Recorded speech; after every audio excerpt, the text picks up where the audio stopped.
product na nating i-feature. Sana yan sa San Juan, ha? Sa San Juan, meron silang itlog na maalat ice cream. Pero ito, since herbs ang pinag-usapan natin, ito, malunggay Ice cream! One morning.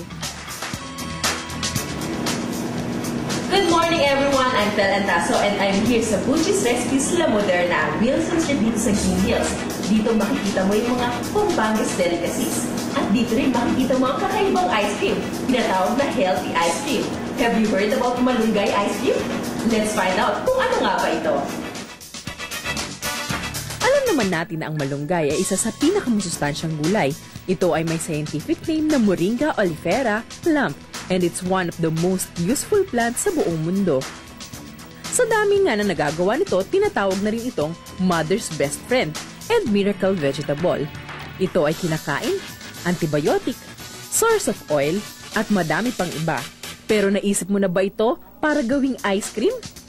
Wow, look malunggay ice cream. Ngayon, alamin nga natin kung ano nga ba ang meron sa malunggay ice cream.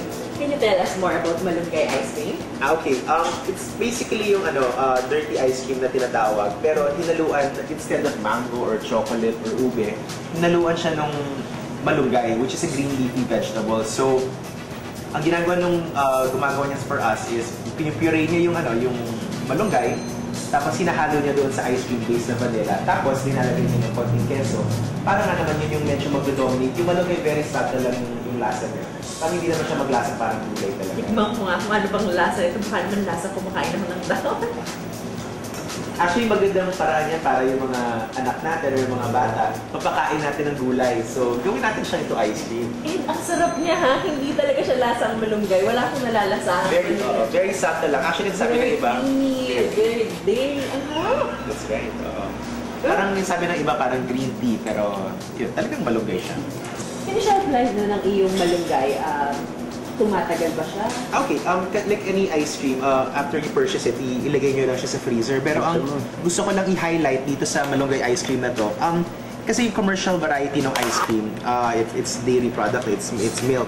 Pero they emulsify it, meaning parang linalagyan ng hangin para maging creamier, tsaka para dumami. So, if you notice, if you buy the ice cream, pag nag-thaw siya, nag-freeze ulit, nag-yellow. Pero itong ice cream natin, hindi siya masyadong process kasi it's homemade nga eh. So, hindi talaga siya maraming hangin. Pag natunaw man siya, tapos nag-freeze siya ulit, makrema pa rin siya. Pero tell us about naman yung ebon buro. What's ebon buro ba? Okay, ebon buro is Kapampangan for salted egg or red egg. So, isa pa yan na parang kakaibang flavor na sasabihin ng iba, anong lasa niyan? Maalat. Pero ayun nga, ang pagtimpla sa amin yan is konting-konti lang para malasahan mo yung ebon buro or yung salted egg pag as an aftertaste. Pero ang nagdo-dominate of course is yung base na ice cream at saka yung keso. May keso din po siya.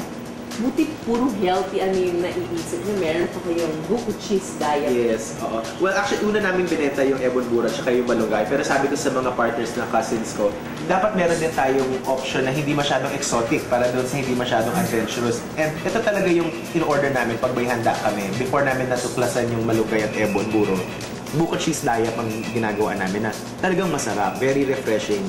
Makikita din dito ang iba't ibang masarap na pasalubong mula sa Pampanga, tulad ng sampaguita, San Nicolas, masa podridas, gurgurias at iba pa.